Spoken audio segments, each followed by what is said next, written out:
The boots of all those invading troops, along with their shirts soaked with innocent blood, will be piled in a heap and burned, a fire that will burn for days. For a child has been born for us, the gift of a son for us. He'll take over the running of the world. His names will be Amazing Counselor, Strong God, Eternal Father, Prince of Wholeness. His ruling authority will grow, and there will be no limits to the wholeness he brings. He'll rule from the historic David throne over that promised kingdom.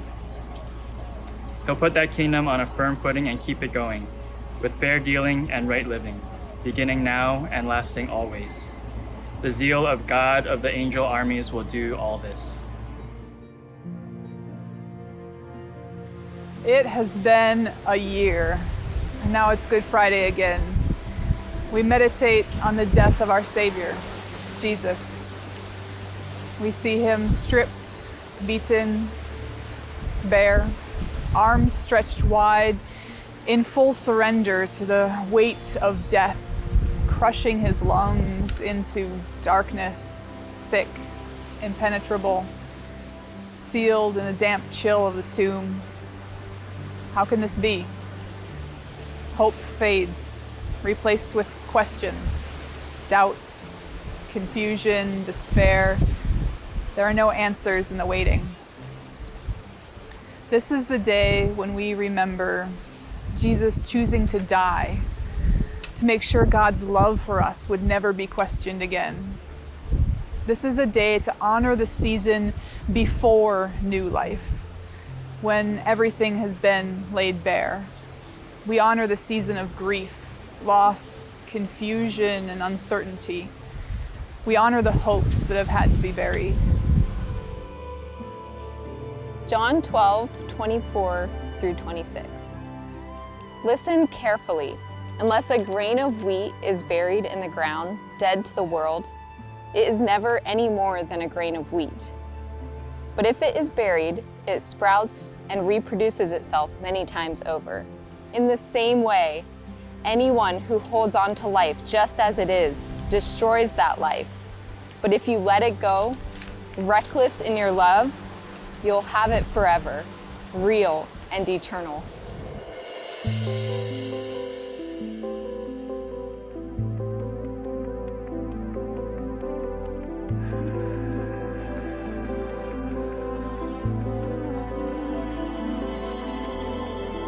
I'm at a loss for words, there's nothing to say. I sit in silence, wondering what led me to this place. How did my heart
Mark 8:27 through 37.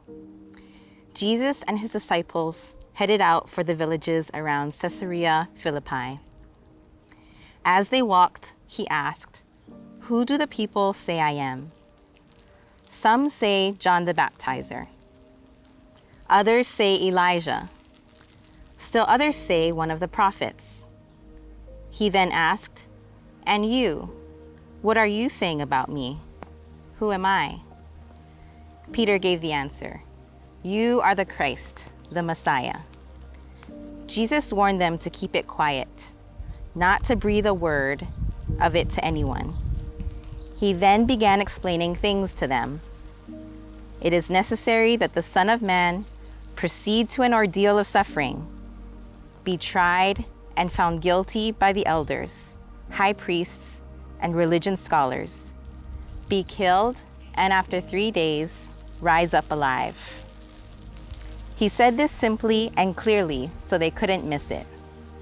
But Peter grabbed him in protest. Turning and seeing his disciples wavering, wondering what to believe, Jesus confronted Peter. "Peter, get out of my way. Satan, get lost. You have no idea how God works." Calling the crowd to join his disciples, he said, "Anyone who intends to follow or to come with me has to let me lead. You're not in the driver's seat, I am. Don't run from suffering, embrace it. Follow me and I'll show you how. Self-help is no help at all. Self-sacrifice is the way, my way, to saving yourself, your true self. What good would it do to get everything you want and lose you, the real you? What could you ever trade your soul for?" It happened just as he said it would. God is true to his You promises. set us up above all the stars.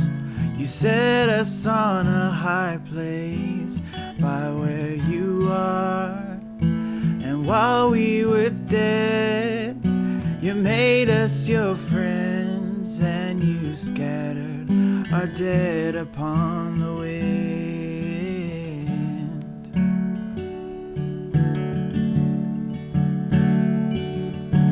Glory to one, God's murdered Son, who paid for my resurrection.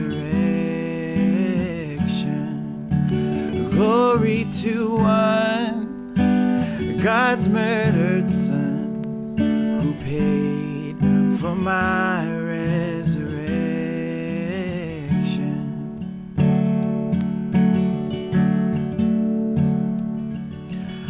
Once from the dust and once from the grave, daughters and sons from the ashes you've raised, and you hid our faults even from your own face, and you scattered our dead upon the waves.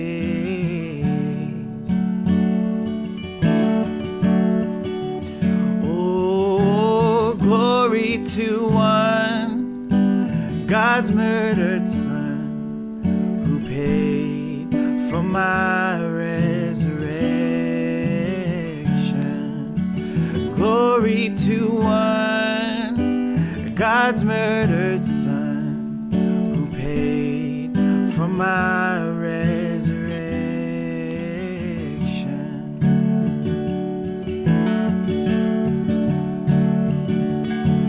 Glory to the one who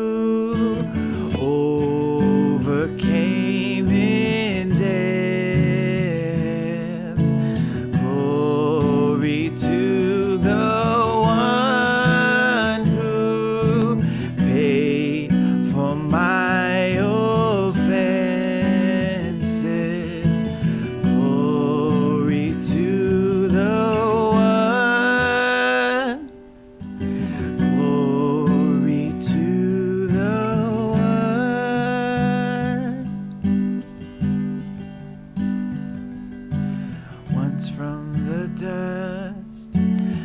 once from the grave, daughters and sons from the ashes you've raised, and you hid in our faults, even from your own face, and you scattered our dead upon the waves, and you scattered our dead upon the waves.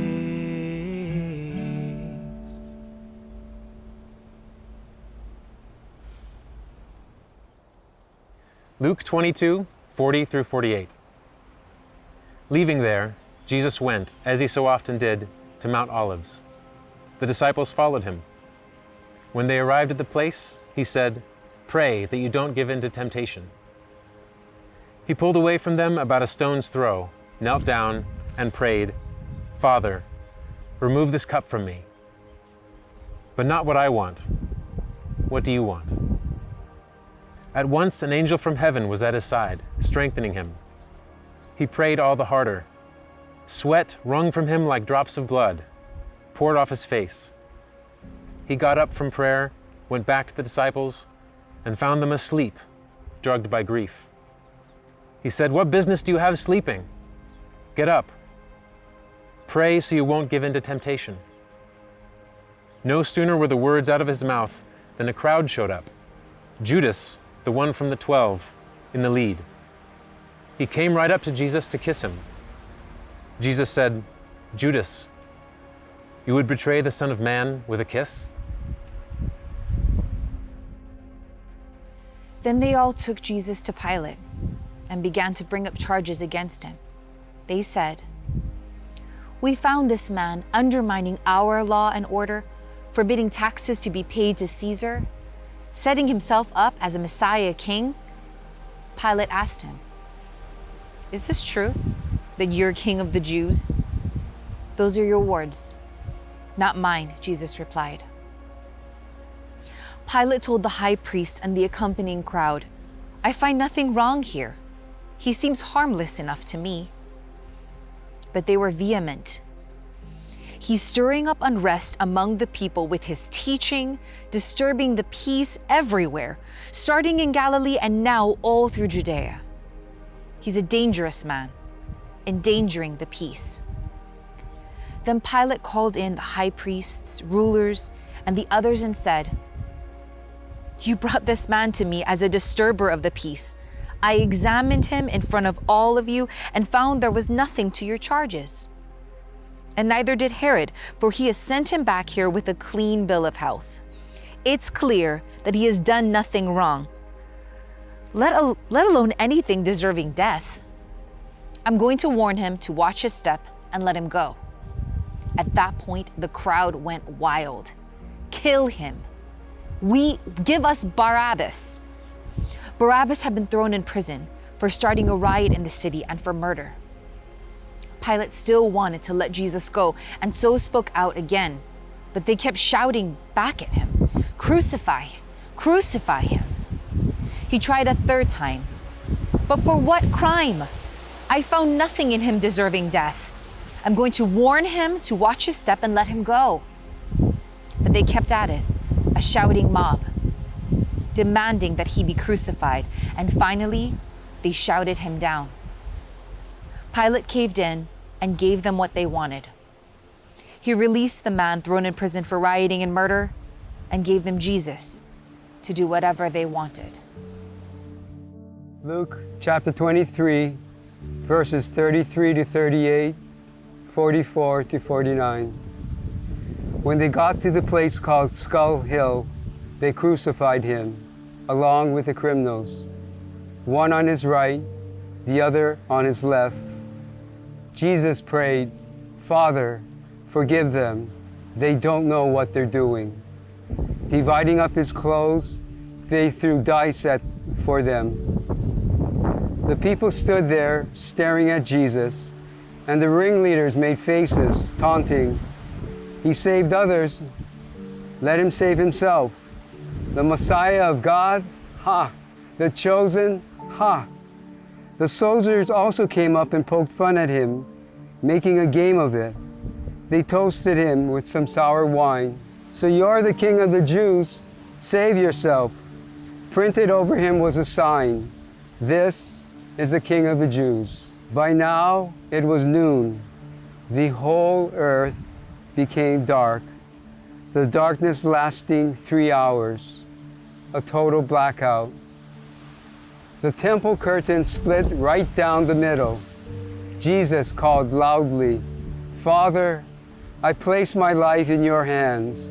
Then he breathed his last. When the captain saw what happened, he honored God. This man was innocent, a good man, and innocent. All who came around as spectators to watch the show, when they saw what actually happened, were overcome with grief and headed home. Those who knew Jesus well, along with the women who had followed him from Galilee, stood at a respectful distance and kept vigil.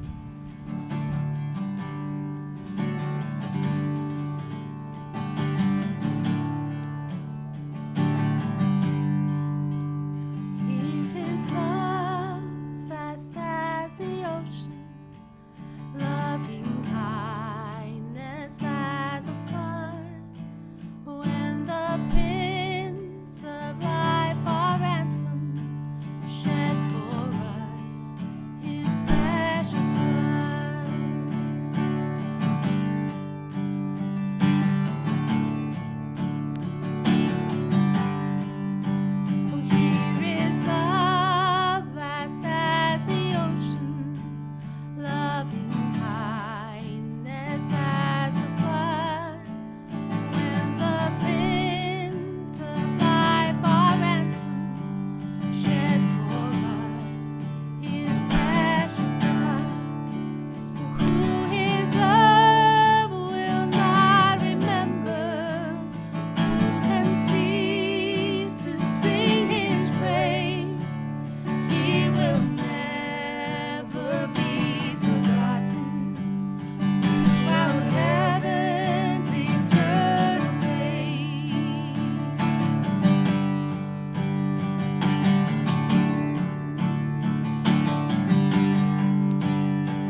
all the hopes of a king of the Jews buried, but God's hopes were bigger.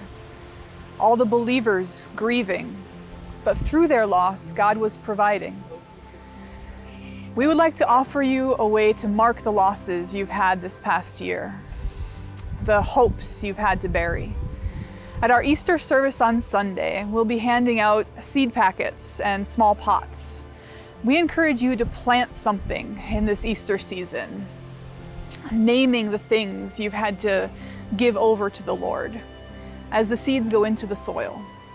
If you're not able to make our Easter service for whatever reason, perhaps you could plant a seed yourself or a small plant. We all pray that as new life emerges, you would begin to see the even bigger kingdom hopes that God has for you in this season and every other.